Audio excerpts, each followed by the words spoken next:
Welcome to Bear Archery's Hunting 101 podcast, where hunters new and old come to learn and find inspiration from stories of hunts gone by. Everyone is welcome to enjoy the outdoor way of life, and there is no better time to start than right now. So let's head into the great outdoors with your host, Dylan Ray.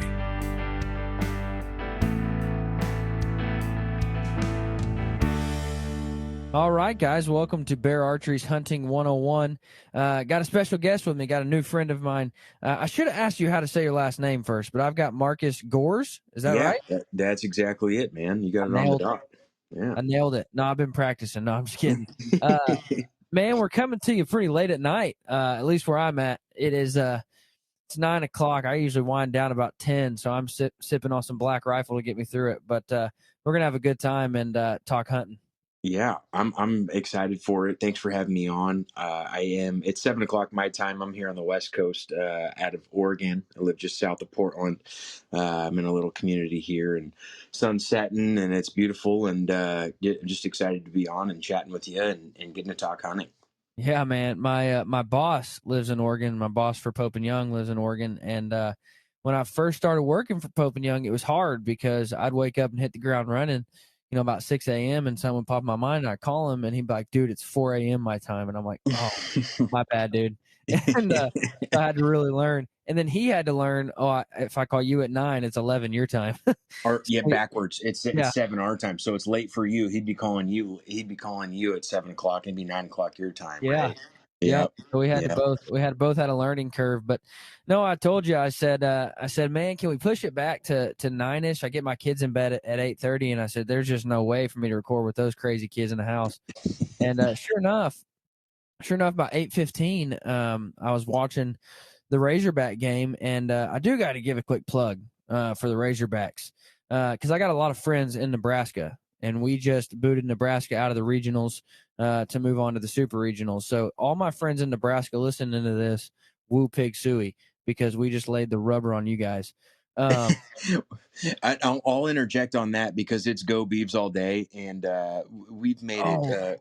Dude, shut your mouth. Yeah, exactly. One of my best buds is Ben Wetzler. I'll give him a quick shout out. Left-handed pitcher.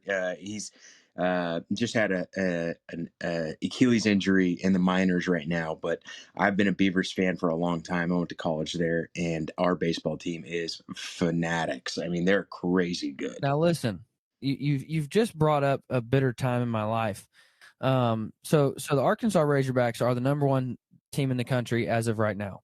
But 2 years ago, we've never won a championship. Well, we won a basketball championship in my lifetime, but I was 2, so that doesn't count. So we've never won a championship in any sport other than track since I've been alive. Which track doesn't count. Yeah, it doesn't count. If you can't pronounce their last names, it doesn't count. Doesn't count. 2 years ago, we were in the World Series against Oregon State. Yep. And it was Game 3, 1-1. We led, and it was the bottom of the ninth, 2 outs, 2 strikes. Walk off. No, not even. Well, let me get there. There's a pop fly in the air. So you've got 2 outs, 2 strikes. You can't be in any sport in the world. You can't be closer to a championship than this. You've got 2 strikes, and you've got a pop fly in the air. And we have 3 guys surrounding this pop fly. It lands right in between all 3 of them, and my soul was crushed. And that's the who's on first game. Nobody knows exactly who's supposed to grab it. Oh, dude. And then you start thinking to yourself, okay, you still just need 1 strike. You still just need 1 strike. And then a stinking walk off, and we lose the game. And my soul has never been the same. And now I hate everybody from Oregon because of it. No, I'm just kidding. Well, go Beavs. But sure enough, right about 7 or 8:15, I'm trying to watch the Razorback game. It's like the bottom of the ninth. It's a heated game. My wife is yelling at me to come upstairs. I'm like, what do you want, girl? And so I walk upstairs, and this will tell you a little bit about my kids. My boy's 2 years old, and she says, look out the window. And I'm like, what? And I look out the window, and my son is buck naked right in my Delta McKenzie hog target like a horse, just buck naked. And so for a moment, I'm like, that's my boy right there. And And then he hops off the target and starts peeing on it. And I'm like, no, hey. And I start yelling at him. So he moves over to the goblin target and finds one of their little kid arrows that they out there plank with their little bows. And he's stabbing the goblin target right in the face. And I'm just like, man, now I'm back to being proud dad again. And how old is your son? He's 2. Yeah, that's exactly But what he's got you the need. killer instinct. He wants to pee on him and then kill him. Yeah. I mean, apple far from the tree. I don't doubt it. Not at all, man. That's awesome. My parents could tell you some stories, but I'm not gonna share my own dirt. But my parents would happily do it. That's awesome. I don't have children yet. My wife and I talk about it often, and we're avid outdoorsmen and women. My wife's a killer, and we talk about having children, and I hope they are, just as fun as I was as a child, and have those same type of experiences that you had just this evening. The memories that you'll make for a lifetime with kids and are awesome, especially when you get them into the outdoors and bow hunting and any type of hunting, really. I mean, I remember my first Red Ryder lever action. I remember my first target shooting, and those are some of the best memories I have with my father. And so I'm sure you're building up those in the memory bank and cherish those. So here's another one for you tonight. Yeah. I used to go to work every day, and my coworkers would be like, "You got a Harper story?" Harper's my middle one, and she was insane. They're like, "You got a Harper story?" And I'm like, "Yeah, she did something, and it would be something where she, embarrassed us at public, or I mean, just always something." And they always keep you on your toes for sure. That's funny. Yeah, that's awesome. Kids are awesome. I would suggest to anyone listening to have kids and continue to grow our Sportsman Alliance and to get them outdoors, but don't have them or don't try to have children around the months of February or March. You'll ruin your hunting seasons. My wife and I plan to not have children at that time. I make an ongoing joke. It's not true, but I always say that my wife Kate, we don't sleep in the same bed in the month of February because that's prime rut for us in elk season. And I don't want to be in a hospital or celebrating birthdays while I should be elk hunting. Now listen, dude. Now I was dumb, and my middle one, Harper, was born on November 7th. And if I had literally, if I had to pick one day to be in the deer woods, it would be November 7th. That day. And I read an article one time. It was like 10 big buck killers, Chuck Adams and all these guys, and Jeff Danker, and I don't remember who else, but and they asked them, "What's your one day to be in the deer woods?" And some of them said, Halloween. Some of them said, whatever, November 14th or what. But like 4 of the 10 said November 7th. And I'm like, that's my stinking luck. And I promise you, I was sitting in the hospital, dude, and I think like 4 or 5 people were sending me pictures of giants on the ground. And I'm just like, gosh, dang it. The good thing was, I got 2 weeks off or whatever and didn't have to go back to work. And so I hunted the rest of the time. But yeah. And then my son was born September 2nd. So that completely cut out all elk hunting for that year. Yeah, I didn't heed my own advice. And so tech tip of the day, gentlemen, don't do anything frisky on Valentine's Day, because 9 months later is in fact the deer rut. So it's even more difficult for me. My birthday's February 11th. So I got my birthday and Valentine's Day back to back. So well, see, my wife's birthday is the 15th. Separate beds the month of February. That's how it has to happen. Is your preferred day in the woods still November 7th? No. I actually I've actually moved it back quite a bit. The last 3 or 4 years, it's really been closer to November 20th for me. When things, here in Kansas, things are so fired up November 7th that it's almost the worst time to hunt. It's just so hard. I mean, deer do not care what you do. They do not care about you calling. They don't care about you rattling or grunting. I mean, in that early part of November this year, I had 3 of my top 3 shooter bucks within 50 yards. But they were just running around like crazy men chasing does. Dumb drunk, just dogging does. And I was like, man, and it was like so frustrating, dude. It would be like the buck is on a beeline right to me, and a doe comes by and he's gone. Yeah. Or at one point, my number one target buck was at 40 yards, and he was behind a tree. All I could see was his antlers. I needed 2 steps and he was dead.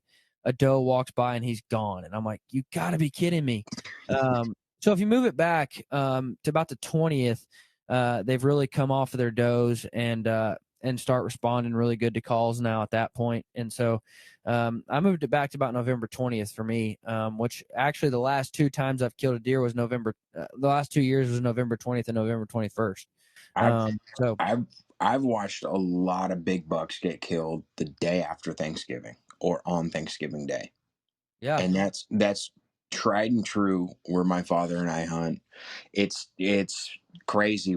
I mean, there's been so many Thanksgivings we've skipped out on just a late season rat hunt, and because we don't get that. I mean, we don't have a whitetail season like you guys have a whitetail season in the Midwest. I mean, we're hunting mule deer or bench leg bucks in Oregon, and when I say bench leg, for those of you who don't know, it's like a weird crossbreed between blacktail and mule deer. So they have really dark horns, they have the forks, but they don't grow as tall tined as mule deer. They have better mass. They kind of swoop a little forward like a blacktail. But at any rate, uh, I've seen a lot of big bucks get killed with a bow on Thanksgiving and the day after Thanksgiving. And my favorite day to elk hunt is on my dad's birthday. I've been with my dad on probably 7 or more of his own birthdays where he's shot something, whether that's a stone sheep or mountain goat or big bulls or anything. I mean, we I don't know what it is. He seems to always have good luck on his birthday, and I just love spending his birthday with him in the hunting season because he's the guy that got me into it. My dad, Sean, he's an awesome guy. I mean, he's got stories for. I mean, he would run a podcast longer than you'd want, but he's the amount of time I've spent with him on his birthday in early September, either elk hunting, deer hunting. We have a deer hunt planned this year. We're archery deer hunting in the Dalles, Oregon. Hopefully, I draw. Our results come out on the 20th, but second choice we're supposed to draw. And we're just doing my dad and my 2 uncles and me. We're going out deer hunting. And it's over his birthday. So he always gets lucky on his birthday. I don't know how he does it. I don't know if he just waits, but he always shoots a monster on his birthday. So those are my 2 favorite days to hunt, whether I'm the successful one or not. But it's always fun to be around, right? It's always fun to be in a yeah. camp with someone who's having a really good time and enjoying their day and, just fulfilling their goals. Now depending on the state, I said November 20th. That's for Kansas.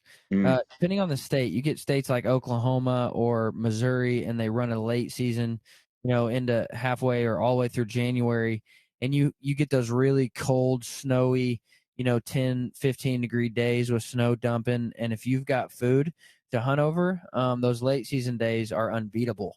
You skip the rut altogether. Just go in the late season when those deer are hitting the food plots daily, and that's some of the best hunting you could ever have right there. So I always plan a trip down to a hunt at a place, Liberty Ranch Outfitters there in Oklahoma, and I always reserve late season January to get out there because those times are deer are so patternable, and they're so consistent on food, trying to build back after a hard rut, and yep. man, those times are just stellar to hunt.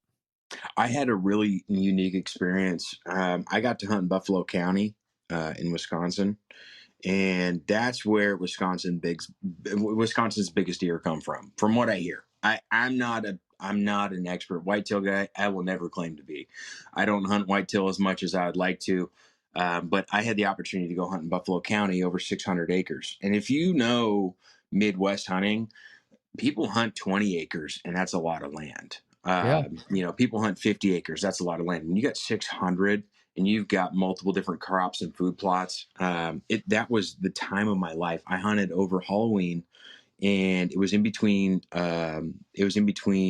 Bow and gun season, and so we basically got to split it. So we hunted 3 days with our bows, 3 days with our guns, and I passed up on 150s, 160s, was hoping for a 180. And the day after I left, the neighbor ranch, they shot a 211-inch deer and a 221-inch deer. And that's not that many acres. Yeah, that's not that many acres to cross between. I mean, those deer are moving and cruising and finding food and getting a little ready. It's a little early rut, but I mean, to see those type of deer come out of that area where I was hunting, that's one of my only real Midwest hunting experiences. My real whitetail experiences, besides Texas. Texas has a special place in my heart, though. If you've never hunted hill country deer, that is like nobody's business, a fun time. Texas is one of the greatest places on earth. It really Yeah, is. I try to go twice a year. Try to go for hogs and javelinas, and then try to go for either axis or all dad. And Texas is just such a fun, incredible place to hunt. So game rich. yep. Now I do need to share this before we go any further. Quick thank you. Everybody knows that I've kind of taken the dive into traditional archery, and I've committed to hunting with a trad bow for a year exclusively. Wow. I can see myself just hunting with a trad bow forever now because it's just so much better, so much more fun, so much more satisfying. And so I do need to give a quick thank you to my friends who have helped make the transition as easy as possible. And that's my friends at Three Rivers Archery. They are a wealth of knowledge. Whether you're going to buy from Three Rivers or not, I encourage you, if you have questions, if you have concerns, give them a shout because they are a wealth of knowledge. But they're also just the largest traditional dealer or retailer there is. So same day shipping straight to your house. They've got incredible prices, but not only that, they know the products they sell. So if you've got any questions on the products, give them a shout, give them a holler. They'll get you lined out on what you need, and then they'll ship it same day to you. So go check out Three Rivers Archery. But I did this last weekend, and if you followed along on my Instagram stories, you will have seen it. I did have my first traditional hunt, and it was a hunt in Oklahoma for hogs, and it was heartbreaking. We hunted all day long, and the place we were hunting was just so incredibly thick. I mean, just we had pigs like 8 yards from us, and we couldn't see them. We could just hear them. And so it was just crazy thick. And so we hunted so hard all day long. And I actually ended up getting sick. I don't know if it was like a heat stroke or just exhaustion or dehydration or a combination of all of them. I don't know. But I ended up hurling. And then I was like, all right, we're headed back to the truck. We're done. Let's go home. And it was like 7:00, and we're like, all right, we're calling it quits for the day. We got to drive back home 2 hours. So let's just get back to the truck. And my buddy that I was hunting with was like, dude, look, we're going to go back to the truck, and there's going to be a pig 20 yards from the truck. We've done this all day long. There's going to be one 20 yards. And I'm like, dude, shut up. And like I'm still a little, just shaky and not feeling well. Sure enough, there's a pig 20 yards from the truck. And so we see the pig. We get down. We make a stalk on the pig. I get 22 yards from it. I draw back, and this pig was a 20-pounder, tiny pig. But it was either go home empty-handed or shoot this 20-pound pig. And so I draw back, and I let her fly, and I hit that pig right in the butt. And I was like, you got to be kidding me, man. And I can't express to you, Marcus, how hard I've been working at shooting a recurve. And I thought to myself, this day, this hog hunt is going to be the defining moment in my traditional journey where it's like, okay, this is possible. Like I can do it. But it was the complete opposite. Now I'll give it I'm not making excuses. I made a bad shot. But I was shaky. I didn't feel well. I really just, I couldn't execute my shot good. I just didn't, I don't know. I was just weak. And my buddy tried to make me feel better by saying, well, just think about it like this. If that was a 150-pound pig, you were still in the kill zone, because on that small of a pig, you're talking 7 inches from the vital to the butt. Inches. And I said, well, listen, dude, I said, that doesn't make me feel any better because one guy told me it was Harv Ebers. It told me, he said, well, the center of an Advil is the same size as the center of a bowling ball. So you still just need to hit the center. And but that's how my first traditional hunt came to an end. I was disappointed, but I came home and told my wife, and she said, well, that's why you switched to a recurve. So it's hard and so it's fun. And so now I got to get back to work and get ready. But I'm excited still. But that is a recap on my hog hunt from this week, which was my first kind of go at the recurve hunt. Can I ask you what recurve you're shooting? the Bear Mag Riser takedown. Okay. Phenomenal So shooting bow. I switch hit all the time. And not between recurve and compound. I switch hit between compound and rifles. Basically, whatever tag I draw, I'm hunting. And uh, I am a Savage Arms ambassador. I work with them on a lot of rifle stuff, though I do bow hunt a lot. But I told a friend of mine who kind of introduced me to trad bows. His name's Bob Borland. He's an awesome guy. I work with him a lot on. We have some archery changes here in Oregon with our elk hunting in Eastern Oregon, and I sat on a committee of folks who were working with ODF and W on how to come about the new changes that they wanted to implement to keep bull MO up and or bring it back, and how to make sure we have elk to hunt in the future, whatnot. But this gentleman, Bob Borland, has got me very interested in trad bows, and I have a shoulder surgery coming up basically after my wife's pronghorn hunt. So we're going to Wyoming in October, end of October, to go hunt pronghorn. And as soon as that's done, I'm having shoulder surgery. And I told myself, when that shoulder surgery is done, I'm going to pick up a trad bow and I'm going to start. Do it. You know, it's just, you know, whether it's for fun, whether it's for practice, whether I just want to go in the backyard and snap shoot, or just learn it and be able to get it down and say I can do it, and then try and pick it up with hunting. But Oregon's pretty neat because they offer a couple special seasons for trad hunters. So they give a couple special tags and really hard to draw normal normal weapon units that, you know, trad hunters can draw very regularly. I mean, so I figured, you know what, might as well challenge myself some more and pick that up. So I think October is when I'm going to jump into trad and, you know, try my hand at it and see how that goes. There's just no greater feeling. You know, now that I've shot it for 4 months or so, every day I take out my compound, and so I have a backyard range in my backyard, and I shoot off my deck, and I have a shooting platform that's 12 foot elevated, so I can shoot off of that. I took out my compound, and you know, I've got targets anywhere from 12 yards to 32 yards. And with a recurve, you got to work to hit every single one of those. But then you take out your compound, and it's just like, okay, well, I hit the 12 ring on every single one of them, so now I guess I'm done. Yeah. And it's just, you know, there's not ever that euphoric high of like, holy crap, I just stinking 12 ringed it, you know? I mean, there's never that like, but with a recurve, like when you hit the bullseye and when you hit the vitals, it's like, holy crap, I did it, you know? Yeah. That's like me in gun hunting right now. It's like, I mean, that's how I feel. It's like, I can pick up a gun and I can be deadly. I mean, I shot a wolf at 650 yards, shot my antelope at 600 yards. I mean, it's cool, but I'd rather be 12 yards from something with a trad bow and, you know, 100%. be in there, get them close and have that experience. That's why I love archery hunting. I mean, No, I did. This weekend was a really cool deal for me. So I had a buddy of mine, Aaron Z, show interest in shooting a recurve. So I said, dude, come over to my house. I've got an extra Bear Super Kodiak you could shoot. And so he comes over and he just fell in love with shooting it. And so he's like, man, well, I don't want to shoot your arrows because I'm going to dent them. I'm going to lose them. I'm going to break them. I'm going to order my own arrows and tune it to this bow, if that's all right with you. And I'm like, I don't care, man. This bow's here whenever you want to use it. And so he ordered some arrows and he was going through it was so cool. He was going through I was like, well, let me fletch them for you. And so he's going through like my selection of boning wraps. And he's like, dude, I want these.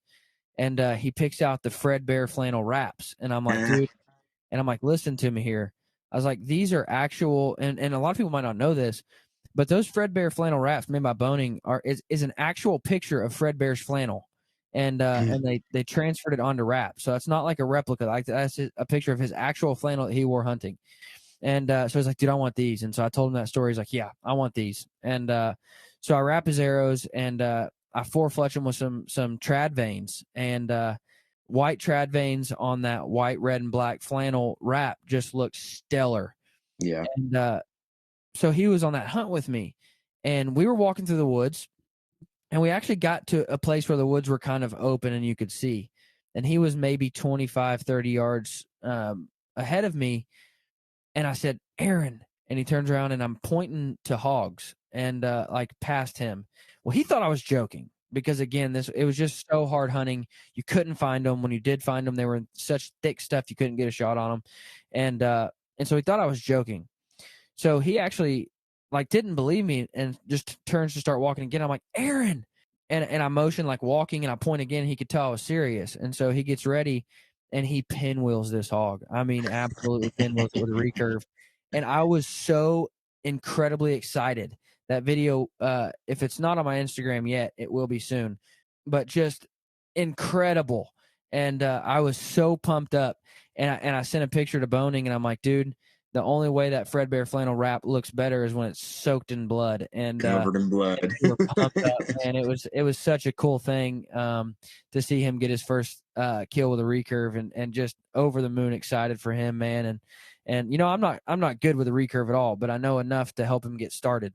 You know, I knew enough to help him get his bow tuned and get it flying good, and we literally he got those arrows, and so Friday night in my backyard we're shooting right up till dark. I mean, we could barely see. And in fact, my wife had to go plug in like the lights around the fire pit so we could continue shooting to get his bow tuned. And so we get those arrows flying really good, bear shaft tuned. And so he's like, well, let's go fletch them. And that's when he picked out his wraps. So I fletched 3 arrows, screwed broadheads on, and he took it out the next day and just pinwheeled a hog. And just one of my favorite hunting stories, just because I got to, you know, it was one of those where I help him get started in. I help him tune his bow. I help him with a little bit of shot mechanics, you know, what I know about shooting a recurve. And then he goes out and makes it happen. Just incredible. Yeah. I love to see others' success, man. You know, in the day of age of the internet, there's a lot of folks that are, you know, oh, that bull isn't that big or that buck's not what it is. Man, I just love to see people have a good time and be out there and be successful. Man, you know, when my buddies send me pictures of you know their spring bears, or you know, I didn't spring bear hunt this year, you know, even down to fishing. I mean, I have friends who send me, you know, pictures of their, you know, salmon run fish that they caught, their spring chinook or this and that. I'm stoked for them just as much as they were when they caught the fish or shot the deer or the bear. You know, I just love seeing people get outdoors.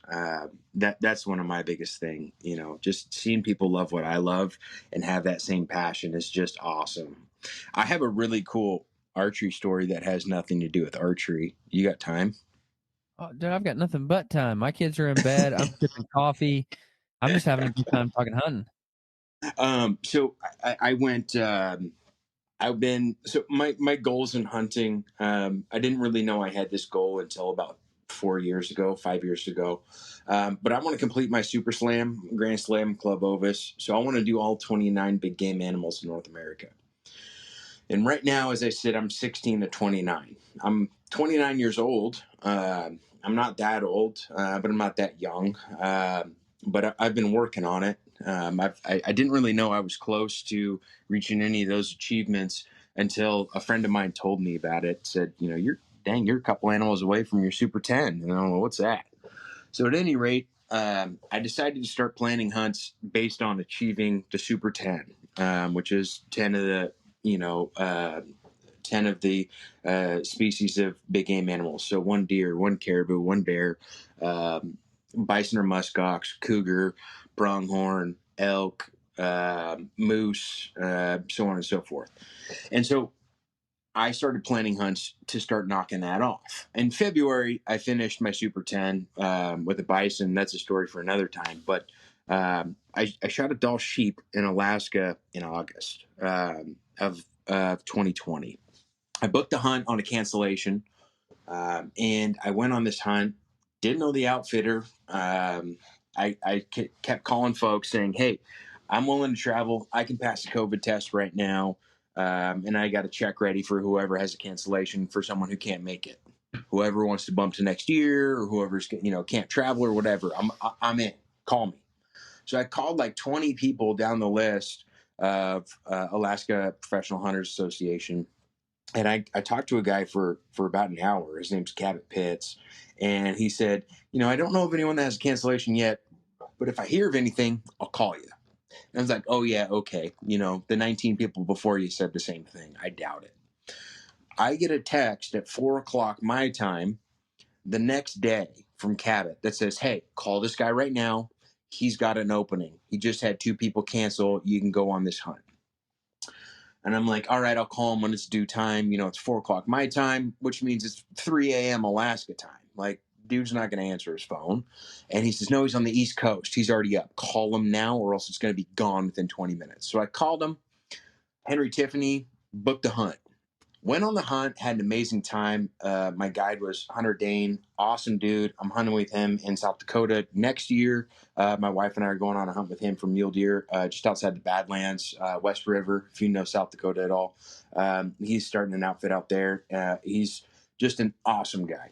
So I went on this really hard sheep hunt with him, and we made it happen. I mean, I had the time of my life. I had all the experiences that any sheep hunt has, the tears, the smiles, the frustrations, the excitement, everything. And this wrapped up into 8 days of hunting.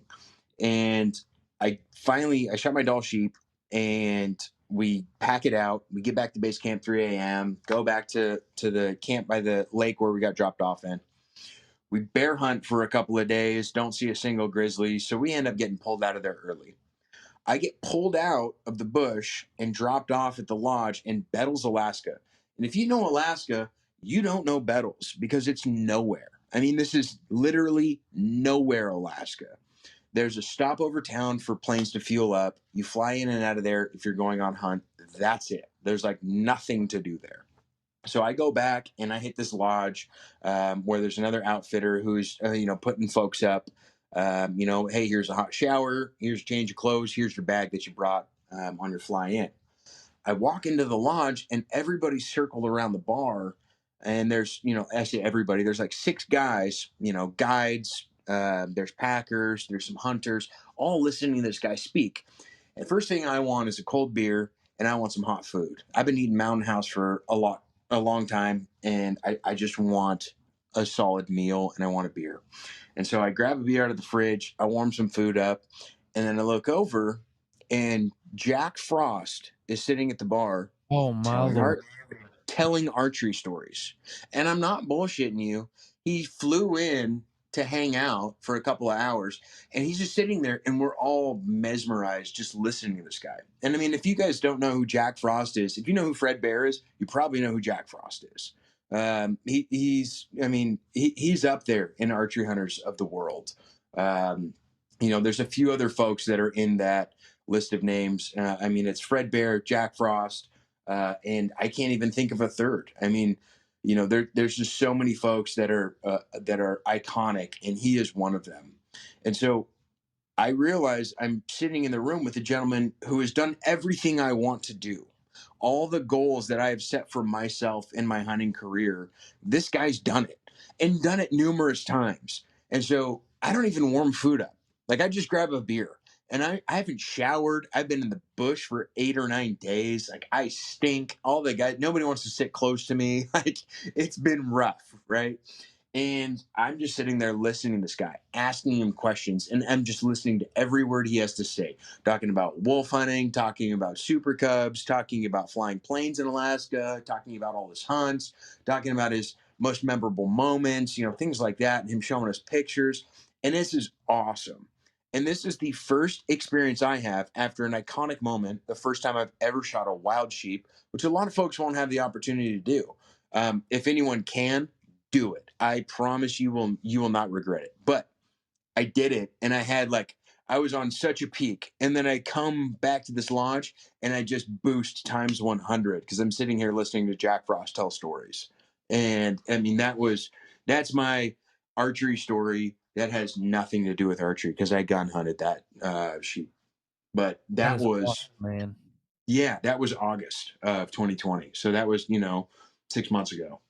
Jack Frost, I did a podcast with him not too long ago, and we were asking, during that time, COVID was still going crazy, and so we were asking everybody, how did COVID interrupt your hunting plans? And a lot of our guests were like, man, couldn't go hunting here, had to shut down an Alaska trip, had to shut down a Canada trip and an Africa trip, all these hunts canceled. And Jack Frost was like, dude, I spent a month in Africa. I spent a month in Alaska. I spent 2 months in Zimbabwe. I spent 2 months. I mean, just crazy. I'm like, are you serious, dude? And Jack Frost is a legend, a legend. Yeah. If you guys don't know who he is, if you're listening to this, look up Jack Frost, and not the snowman. I mean, this guy he's a killer. I mean, he's what I hope to be someday. He's achieved every goal I've ever wanted to achieve with hunting. He's an awesome dude, and I really cherish the 4 hours I got to sit there and listen to him tell stories before I ended up, wanting to sleep in a bed. But awesome experience that I had.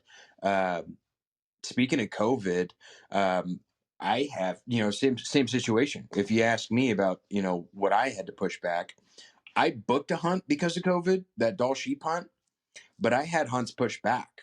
So I was supposed to be in New Zealand last year, and that got pushed back to this year, got pushed back again. So I'm now 2 years pushed back on New Zealand. So I'll do that in May. I'm doing stag, chamois, and tar. My wife's doing stag as well. My father's coming. He's doing stag, chamois, and tar as well.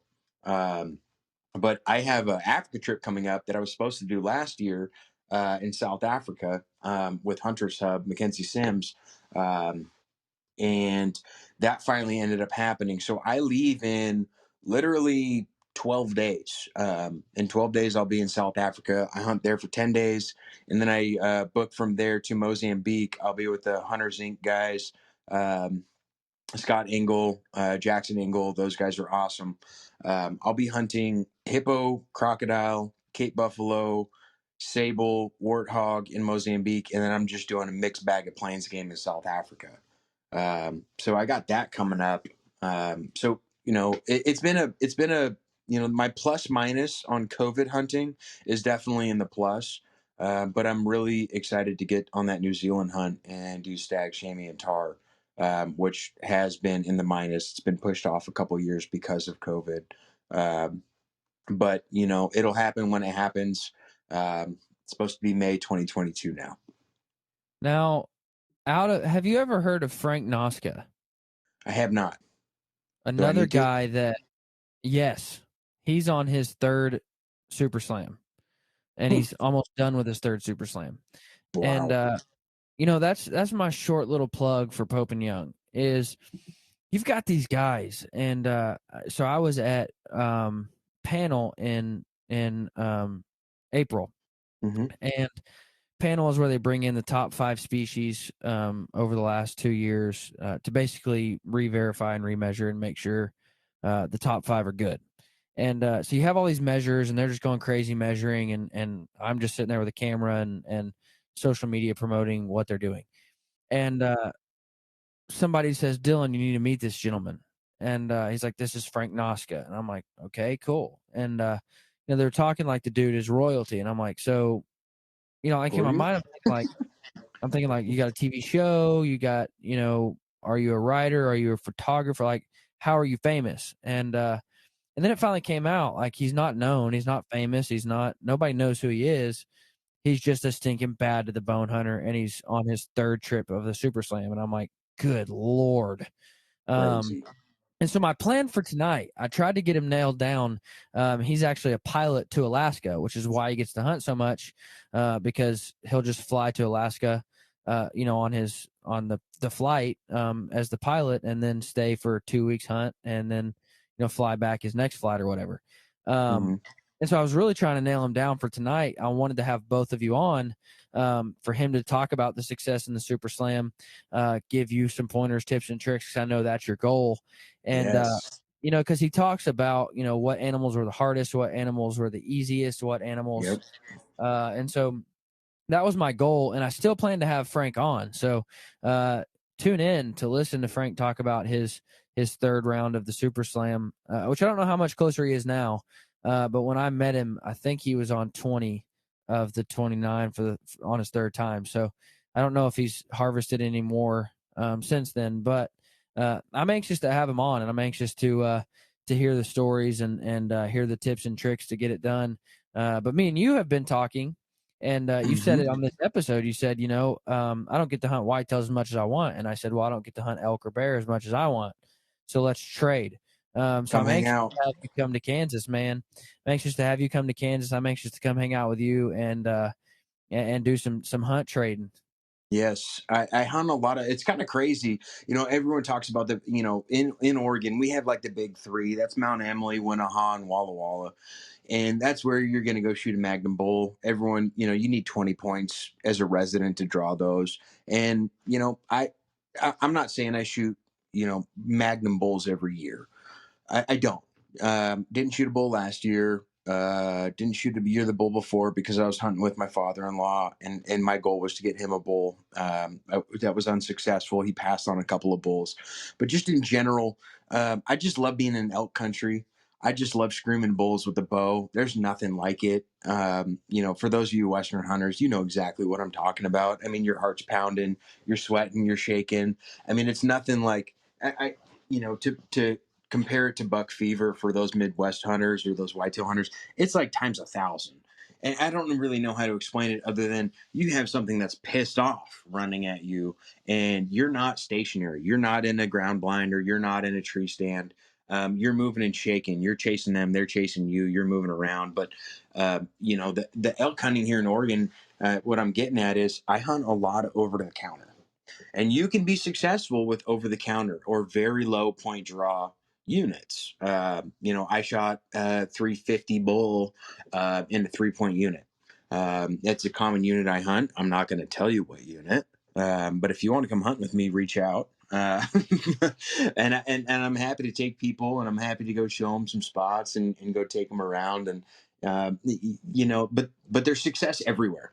It's just what you determine is what is your success. Is your success being in the woods? Is your success harvesting an animal? Is your success putting a 350, 360, 370 bull on the wall? So me, I just like getting out there. I like being in the woods. This year's different for me. I'm coming off of about 100-day break of hunting, and that's uncommon for me. I typically hunt about 120 days a year. And so that means a third of my year is spent hunting, whether that's waterfowl, deer, elk, out of state hunts, out of country hunts. I'm typically hunting 100 plus, 120 on average a year. And between my bison hunt that I did in Sonora, Mexico with Mesquite Mountain Outfitters to complete my Super 10, I have not picked up a rifle, and I've only shot my bow at 3D targets. I haven't been hunting, and that's uncommon for me. I would have spring bear hunted. I would have turkey hunted normally, things like that. So I'm kind of hitting the recharge button. But if you want to get out, man, come on by. Come out to Oregon, or we can go meet halfway. Go pick up a Colorado tag, or go hunt Idaho. Man, I'm down for whatever. I'm always game to go out and see new country and figure out how to be successful in different states. I'm for that 100%. Yeah, man, it'll be a good time. I'll get you in the Midwest. You'll get me out west, and we'll have a good time. There it is. We might have to head down. Man, I really have fallen in love with hunting in Oklahoma, and again, it's just a place, and Liberty Ranch is a special place. It's an incredible place to hunt, but Oklahoma is a place where in parts of the state, you can be hunting in what feels exactly like the Midwest, and then what feels exactly like South Texas, and then what feels exactly like out west. And I mean, it's just a state that offers so much different kinds of hunting, and it's just incredible. Yeah, and I haven't experienced that. The furthest west I've hunted was probably Wisconsin, or excuse me, the first east I've ever hunted was probably Wisconsin. I've hunted Texas a couple good times with Lazy CK out there. Those are some great folks. But I haven't had that experience. And I want to. My cousin lives in Nashville, and he hunts Kentucky. at his girlfriend's family's ranch, and he always invites me out to Kentucky to go hunt. But it's always, my prime time rut time. He wants to go chase, 110, 120 inch deer, and I'm like, let's save that for another year. But Yeah. Kentucky's not known for wall hangers, but Oklahoma does sound like an awesome time. It does. It's a good time, man. It's a really good time. Before we move on, let me give a quick thank you to my friends over at Minus 33. I'm a huge fan of merino wool. I preach don't neglect two things, your boots and your base layers. If you've got good base layers and good boots, you can go the distance, you can stay comfortable, you can stay out there longer, ultimately being more successful. I stumbled upon Minus 33 on accident. I was looking for some new merinos, and I was on backcountry.com, and they were on a big sale, so I placed an order, and I literally it changed. I don't want to go there, but out of all the other merino I had, it was leaps and bounds better. And slowly over time, I just started switching everything over to Minus 33, and they have became my favorite base layer on planet Earth. So if you are in the market for new base layers, if you are in the market for merino wool, go check out Minus 33. I had a buddy yesterday, and we were out on a hike, and we hiked all day long, put in, I don't know, 5 miles, and he had never experienced Minus 33, or I'm sorry, he had never experienced merino wool. And so I pull off my socks after that, and I'm like, "Do you trust me?" And he said, "Yeah, I do." And I said, "Smell these." And so he buried his nose in them, and he's like, "What the heck, dude?" And I'm like, "That's merino wool." And he said, "Where do I buy this stuff at?" And he said, "How do they treat it?" And I'm like, "No, that's the wool. That's just the property of merino wool." And and he was just blown away. So if you've never tried out merino wool, give it a shot. And if you are in the market for some merino wool, check out Minus 33, because if you don't neglect your base layers, you will be comfortable and you will last longer. You'll stay more comfortable, ultimately meaning more success. Now, are you big into cooking wild game? Man, I am. So I have 3 freezers, and I think every a lot of Western hunters have this same problem. You end up having one meat freezer, and then you spill it over with frozen pizzas and some ice cream tubs. I have 3 meat freezers that are strictly meat. I have 2 stand-ups and a chest. But I cook all wild game. I cannot remember the last time I bought meat at a store. Um, we actually, so Savage came out, they just released a new shotgun this last year. It's the Renegade, and I shot it my last waterfowl season. It's a stout gun. It's well balanced. It's gas powered, shameless plug. I really enjoyed it. I'm going to be hunting Cold Bay or Kodiak with it this upcoming year or next year. But we had a big duck cookout when they sent the film crew out, and we literally saved all of our ducks for one good weekend. So we breast out all our ducks, and we had duck gumbo, we had duck nuggets, we deep fried, we traegered, we did duck 15 different kinds of ways, and we watched the Mayweather fight. So that was about that time. And the film crew here had never experienced duck cooked in so many different ways. And it was an awesome time. But yeah, we cook a lot of wild game. Let me see. So we've been eating a lot of the bison that I shot in February down in Sonora, Mexico. And my neighbors, I mean, I gifted a lot. So we're still eating on a moose. I got about a quarter moose left. I have about 550 pounds of bison that I brought home from Sonora, Mexico. I've got a little bit of elk. I've got cougar. I eat cats as well. As long as you don't think about it, it tastes just like pork. You just can't think you're eating a cat. Anything, realistically, just about anything I kill, I'm going to eat. I'm not one of those guys who says I only hunt to eat. That's not true. I hunt for the experience. I'm going to Africa in 12 days. I'm not going to lie to you. I'm hunting for the experience.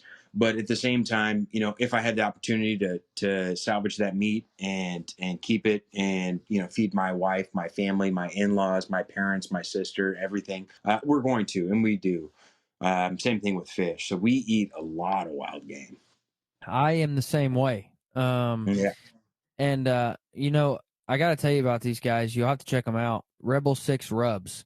you can go over there and they've got 9 different rubs, and they're for all different wild game. So they've got, everything from whitetail to Midwest fish to sweet bear and spicy deer and elk rub and all of these different wild game rubs, designed to bring out the taste of each one of those animals. And so, if you are big on wild game, man, check them out, because I've fallen in love with them all.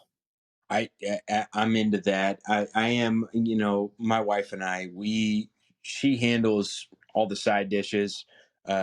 She is amazing at that. I am a cluster in the kitchen, but if you get me on the grill, I'm loving it.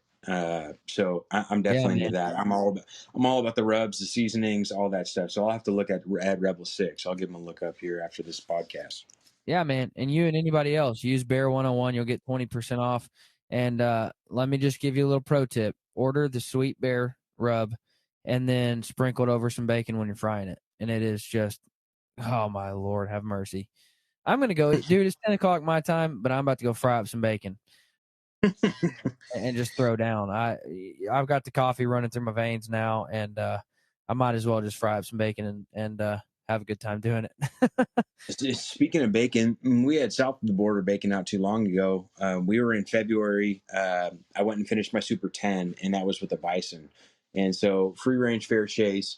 We went down to Sonora, hunted coos deer, so I knocked off another deer subspecies out of my list. And then my wife flew in, and then we went and hunted bison, free range bison on this. Uh, Basically no fence cattle ranch. They just roam between ranch to ranch, and if you catch them, great, you can kill one. But we were hunting, and there's a really cool video. Savage put together an awesome video for it. I shot their Impulse. It's their new straight pull.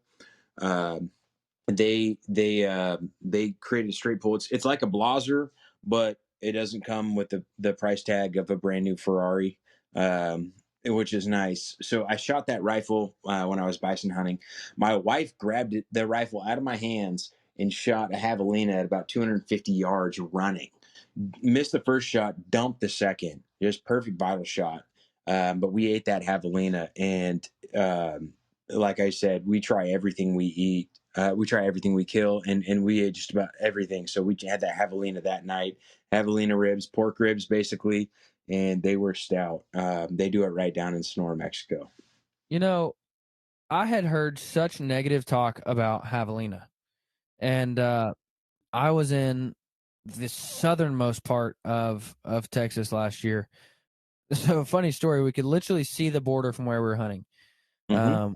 We could see the border, and we actually this was the day last year in 2020 where Trump issued a state of emergency, and so all the borders were closed off. And we had actually been telling our wives all day long, this evening we're going to go into Mexico and get some tacos.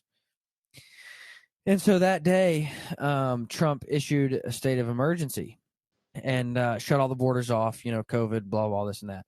And one of my buddy's wives called, and he said, listen, I don't know how to tell you this, but we went into Mexico to get tacos, and now we can't get back. And we won't be back for the foreseeable future. It could be 6 months. And he's got, 4 kids back home, 3 kids back home. And his wife was like, what? And so, of course, before you know it, our phones are ringing. It's our wives, because she called them and said they're in Mexico. They went to get tacos, the idiots. And and so I told my wife, I said, well, babe, don't worry about me. We'll be okay. She said, I'm not worried about you, stupid. I'm worried about being stuck at home with the kids for 6 months. And That's so, yeah. And then sure enough, the next year we were in Mexico. I'm sorry, the next year we were in Texas hunting. They said, Joe Biden is your president. And I'm like, man, I'm done coming to Texas, because every time we come to Texas, something bad happens for our nation. Yeah, you get bad news. Yeah, no kidding. One year it's a national state of emergency. The next year it's even worse. So I think I'm done with Texas for a bit. No, I actually, there's another thing that I've learned about hunting. Don't hunt hogs when the Razorbacks are playing a sport, because either I hunt bad or the Razorbacks play bad. And so I've learned that too. And sure enough, man, I was on that traditional hunt for hogs, and the Razorbacks played great. We won, but I shot a hog in the butt. So I Yeah. was like, man, I got to quit doing this to myself. Yeah, it'll happen. I have weird. Everybody's got their weird kind of, I hunt bad when or it's always a bad situation when and mine is full moon. And I actually, it's kind of, it makes some sense. I don't hunt in full moons. I just don't. I don't waste my time. And it's a thing. I mean, within my hunting group, my father, my uncles, we don't hunt in full moons because it's never good hunting. It's camping. We end up camping, barbecuing. We have a good time, but it's never good hunting. But I don't have any sports teams that align with my hunting system. Although my Blazers did get knocked out of first round. I will note Damian Lillard. I hope you stay for another year. Yeah, I don't have any of those voodoo charms or anything like that. But You don't trap beavers? no, I don't. we can't. It's our state animal. Really? I did not Yeah, do that. yeah. State animal's a beaver, and state bird is a duck. Really? Yeah, don't go touching any of those. I mean, you can You touch guys are a ducks bunch of all. rednecks. Yeah, you'd think, but not really. A lot of a My lot of a lot of a lot of blue necks in the city. yeah, my boss, who's in Oregon, every time I hear him say, "I'm from Oregon," he says, "Not from Portland." Bingo. Yeah, no, he knows. Every time. Wise man, wise man. And it's Oregon, not Oregon. A lot of Midwest get those confused. Now, here's what makes me mad. I grew up in Arkansas, and now I live in Kansas, and they all make fun of. They say, "Well, this is you live in Arkansas," and I said, "No, you live in Kansas," and so that's my big debate. They're always like, "Oh, we're driving over the Arkansas River," and I'm like, "It's called the stinking Arkansas River, you dummies." So that's my battle I have to constantly fight here. Always. Man, Fred Bear was big on his field notes. You've got to hunt all over the country, all over the world in different countries. What's a field note you've learned over the years? Just a quick tip that I can take and make myself a better sportsman with. Man, it comes down to elements. My biggest thing is, and I learned this, and it sounds so silly. I learned this a long time ago, and I kind of forgot about it because I use equipment to eliminate it. But scent and wind are one of the biggest things that you have to pay attention to as a hunter. If you don't, if you don't pay attention to, the scent you're putting off or your wind direction, you're not going to be successful. Um, and that's that's one of my biggest things. I learned this again the hard way when I was bison hunting. You never think it would be so difficult to hunt bison until you have swirling winds. And they take off and they book and they're gone. I mean, they move 20 miles an hour, 20, 25 miles an hour, and they go to the top of these plateaus. So when I was in Mexico back in February, we had to hike 8 miles just to get to the top of these plateaus to find bison. And it was like, if we would have played our wind right, we wouldn't be dealing with this. We would be packing out a bison by now. So play your wind right, and watch the scent you put off. I'm an avid user of ozonics. Um, I use theirs whenever I'm in a tree stand or ground blind, and I hunt tree stand ground blinds when I hunt deer. If you can try and eliminate some of your scent and play your wind direction properly, I would say do that. Your equipment is your equipment. You're going to be successful if you give yourself the opportunity. If you stop your opportunity from happening, you won't be successful. So work on your opportunity as opposed to, if you can have the best gun or the best bow, it doesn't matter if you're not paying attention to your wind, or if you're not paying attention to your scent, or if you're not paying attention to being able to get back there deep enough to get into good animal country, etc. So that, and my second one, they're kind of go hand in hand. I would say they're tied for first. Boots are very important. As a Western hunter, I put 200 miles on a pair of boots and they're done. They're toast. They're shot. And I go through boots like nobody's business. If you don't have a good set of boots, you're going to be uncomfortable and you're not going to want to continue to hunt. So just like your merino wool, if you're not comfortable hunting, if you smell, if you sweat, if you're wet, if your boots are wet, if your feet are soggy, if you're uncomfortable in your boots, you're not going to have a good time. You won't want to be out there much longer. So if you take care of your feet, it's like the Forrest Gump. Change your socks every chance you get. That type of thing. I mean, I abide by all of those. I pack more socks than underwear. You can flip underwear inside out, but you can't flip socks inside out. Trust me. Yeah. So, No, the, again, man, those are the two things I preach: base yeah, layers and boots. yep, You know, exactly. I'm a huge fan of Schnees.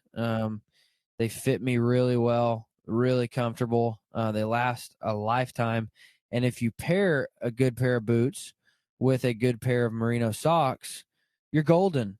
Yep, You're golden. And I remember, I was the kind of guy that just ran to Cabela's or Bass Pro or Academy or whatever it was and bought whatever pair of boots were on sale. And I thought, oh, I'm spending $150. They're going to be good boots, or $120. They're going to be good boots. And I nope, had no idea.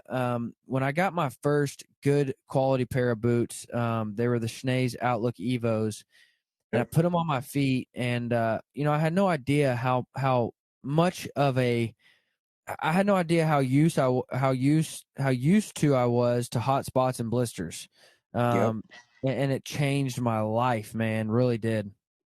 I used to run Danners, and I went from Danners to Crispies, and that is a night and day difference. No offense to Danners, if you don't put miles on your boots, no problem, put Danners on. But I'm the type of guy. I mean, I took my 61-year-old father-in-law on one day of archery hunting. We did 25 miles of hiking in a day, and if you're wearing the wrong boots and you hike 25 miles in a day, um, you're not going to feel good the next day. You're not going to want to get out of bed. And, wearing Crispies put me through to the next level. Along with boots, I use sheep feet insoles, super feet, sheep feet, whatever insoles you want to do doesn't matter to me. But take care of your feet, because as soon as you start to get uncomfortable, you're not going to want to hunt anymore. You talk about merino. I just ordered more merino before I go to Africa. I just got new shorts, got new gaiters. I'm going to break them in the next week and a half. And breaking in your equipment. Your equipment's not meant to break out on opening day.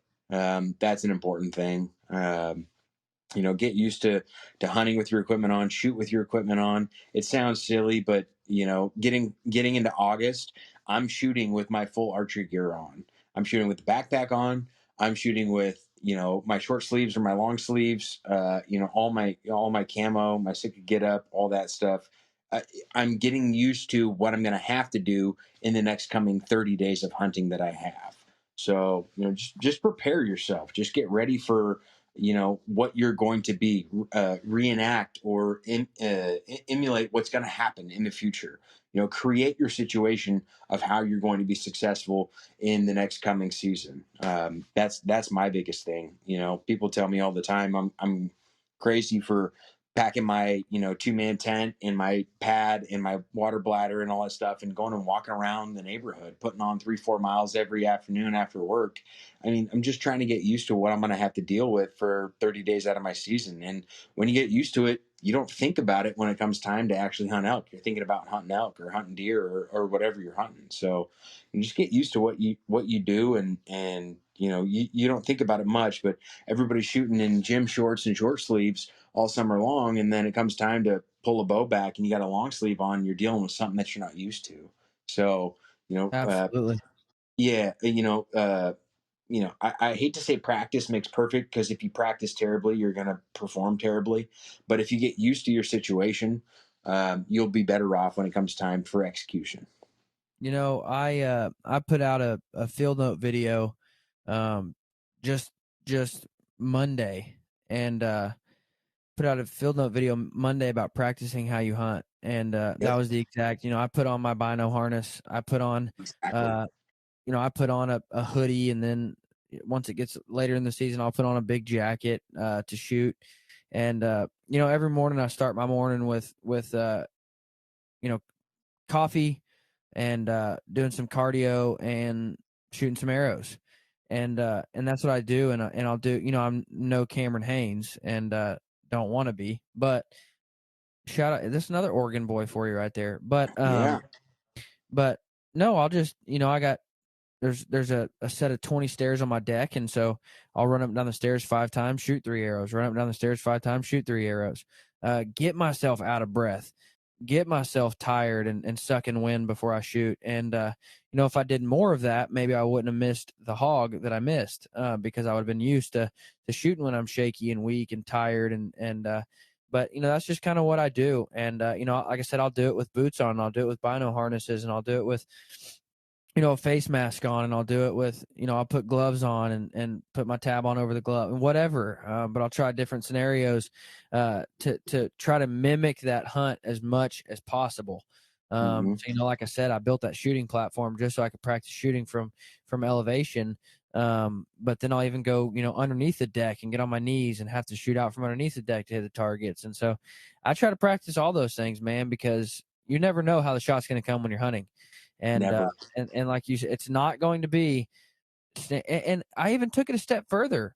I said, in that video, I said, these dudes practice on bag targets and block targets all year long, but when a whitetail steps out, there ain't no dot to aim at.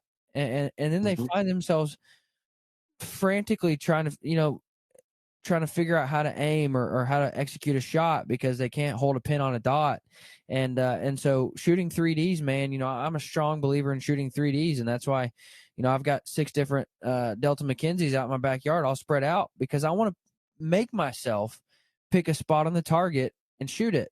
And, I don't worry about 8 rings and 10 rings and 12 rings. I worry about find a spot on that animal where I would actually want to hit it to kill it and execute a shot. So I hardly ever shoot at block or bag targets with spots on them unless I'm sighting in a bow. But but when it comes to let's practice, I want to practice like I'm going to hunt, and that's on real life 3D targets, and that's tired and weak and on my knees or standing up on a platform or hunched over trying to send one underneath a branch, whatever it might be. But I want to emulate as much of that hunt as I can. So that's a great tip, man. My buddy Brian Spitzig's doing this right now, and he's a sheep guide up in Canada, and he's running his stairs kind of like you're talking about. He might have 20 stairs, he might have 40 stairs, whatever it is, but he's putting on 45, 50-pound packs, and he's running up and down them until he can't breathe, and then you shoot. You have to be ready for it. And, something I do, I have a block target. I don't get the 3D opportunity as much as I want. I have a block target, but my awesome wife, Kate, goes out there and she sits on the back patio and pours herself a nice big old glass of rosé and sits there and watches me shoot. And she calls out letters. And so she tells me where to shoot, and then I have to place it. So instead of shooting at the same circle every single time, I flip my target every time I shoot.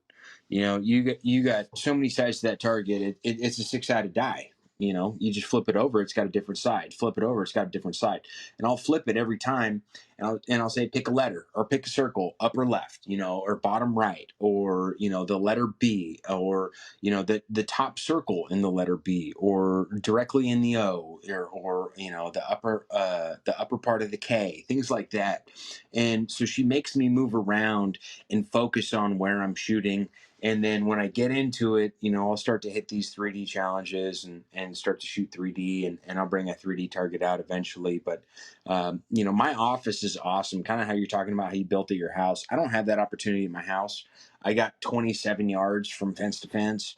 But in my office, I can, stretch my legs out to about 65 yards, 70 yards. And we have 3D targets sprinkled around. So I'm a general contractor by trade. So in my warehouse, in my upper storage, I go stand up there, and I'm about 18 feet off the ground, about where my tree stands are. And then I have different 3D targets sprinkled around my warehouse that are, different depths and in different distances. And I do the same thing you do. And I usually hit that come late July into early August and finish through August with 3D. But when I want to pick up my bow again, granted, I don't shoot my bow year round. because I'm typically shooting shotguns into end of February, beginning of March, hunting geese and hunting ducks. Um, and that's where my weekends are spent. That's where my evenings are spent. But when I do get to pick up my bow, I go back to my block, and then I get into 3D. Just as you're saying, you got to get used to tucking it in the vitals, behind the shoulder, right in the crease. Getting used to that kill zone, getting right in there in the vitals, and you got to get used to it. If you don't, if you're used to shooting at a circle on a block, you're not going to be ready for success when you have that 180-inch whitetail step out in front of you and turn and look. You're not going to find the dot. All you're going to find is a real body. Yeah. And like you said, I try not to shoot the same shot every time, and that's why I also try not to shoot from the platform every time. I don't want to shoot Yep. 12-foot elevated every time. Because that'll, especially with a recurve, I've learned that shooting from an elevated platform will change your shot and your aiming tremendously. So I don't want to find myself shooting from 12-foot up every time. So shoot from the ground, shoot Shoot up on a the knee. target. Yeah, Yep. shoot kneeling, shoot sitting, shoot in a seat, shoot. I mean, anything you can think of to switch it up. But I do remember one time I was doing that same thing, and I had a dice target, and my wife was sitting there, and I said, "All right, which one?" She said, "Upper left," and I said, "What are you talking about?"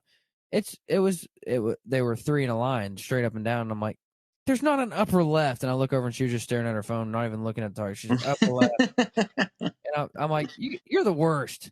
I'm just asking you to literally look at a target and pick them out, and you won't even pick one out. You're just naming them off. But she got away with like 20 shots, and me thinking, okay, that's the one I'll shoot. But then she said upper left. I'm like, there's no upper left. They're in a 3 straight line. So she didn't get away with it that time. But man, thank you so much for coming on, dude. It's been a real pleasure, and I can't wait. I don't know how long it'll take, but I can't wait to have you on again and talk about your completion of the Super Slam, because I truly believe it'll happen for you. Yeah, I'm hoping by 35 that I'm done with my rifle slam, and then I move my way into archery. I'm chipping away at my archery as I go on my rifle. Um, so my first goal is to get it done with a gun, and then get it done with a bow, and then I either want to go. I don't know if I'm gonna pick up trad and try trad for the 29 or go handgun.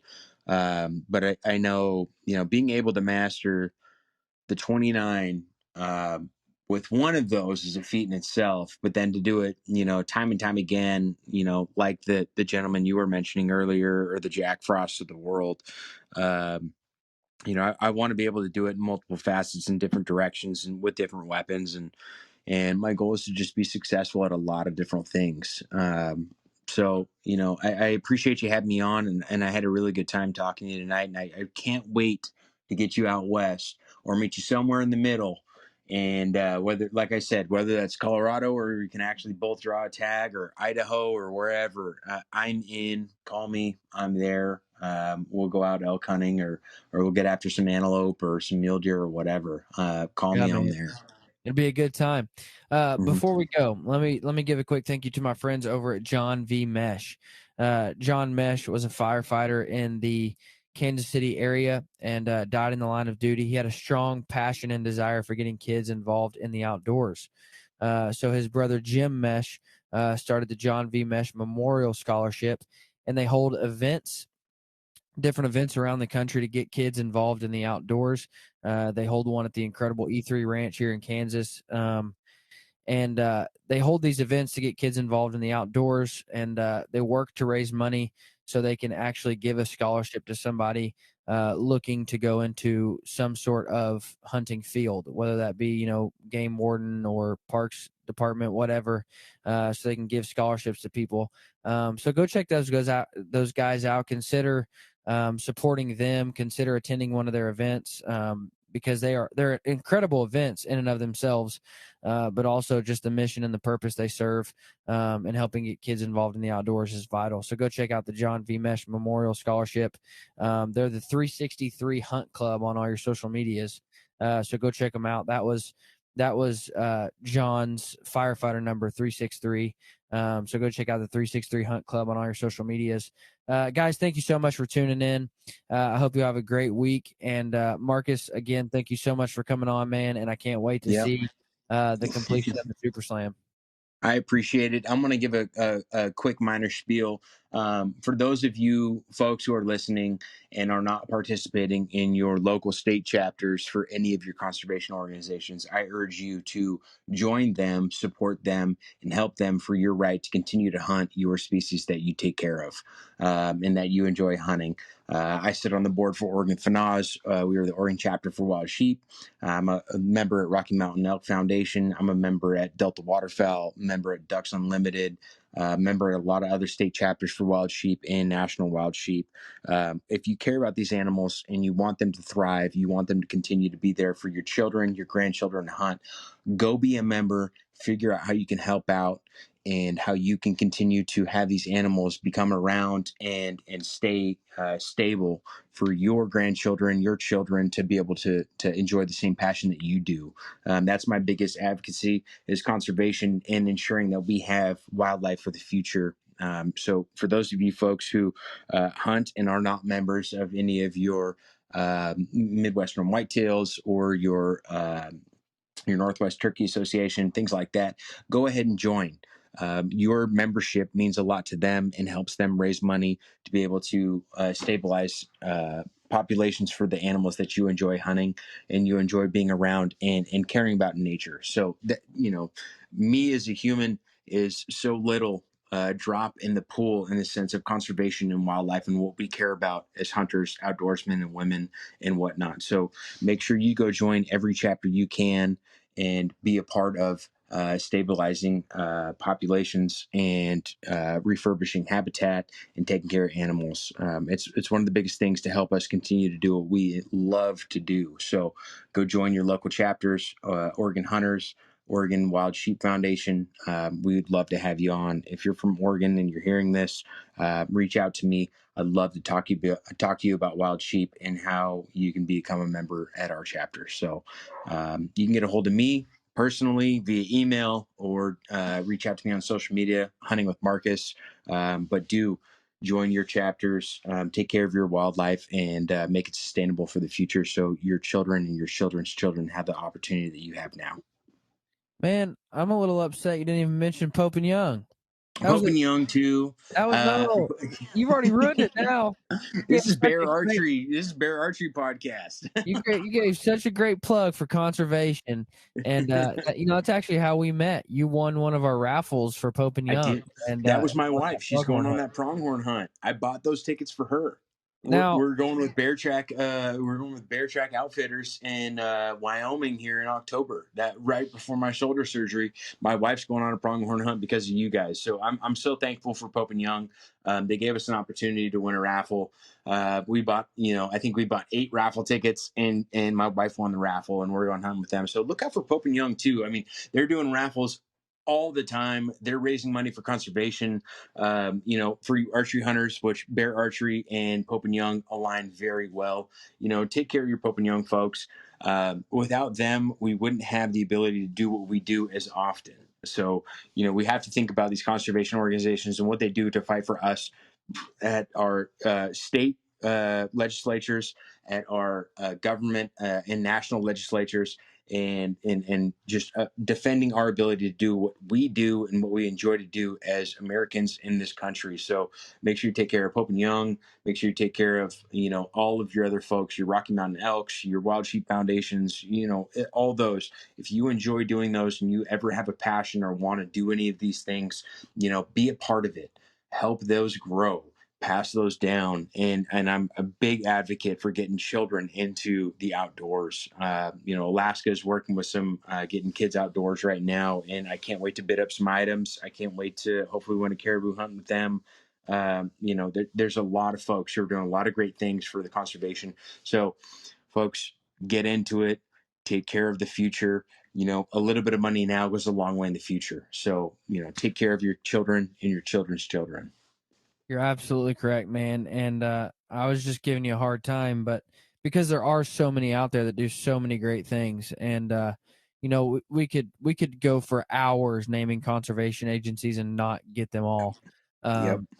Because I've got some good friends over at Backcountry Hunters and Anglers, and Yep. there's Great folks. actually a guy in my hometown who works for NWTF, and you've got the NDA, and you've got all of these vital conservation agencies, and we could literally go for hours and we would miss some. Boone and Crockett, Spoon and Crockpot. Hopefully you caught that. I got a shirt for Christmas from my mom that says Spoon and Crockpot Club. It's got a fork and horn on it, and it says "Peeling tomorrow's trophies today." And my mom said, "I don't know if your employer will like this much." And I said, No, love "My it. employer will love that." Yes. We give Spoon and Crockett a hard time all the time. All the time. But no, there really are so many great conservation agencies out there, and I understand that you can't support them all. So find some and get plugged in and become members and become supporters of those. But guys, again, thank you so much for tuning in. Marcus, thank you so much for coming on. You guys have a great week out there. Let me mention, Bear Archery is doing a giveaway right now for a first edition number 1 of 50 on their 50th anniversary takedowns, signed by Mr. Fred Eichler himself. So go check out that giveaway on Bear Archery, Fred Eichler social media, because that would be an incredible bow to have, number 1 of 50, and it is signed by Fred Eichler himself. So go check that out. But guys, thank you so much for listening. You guys have a great week.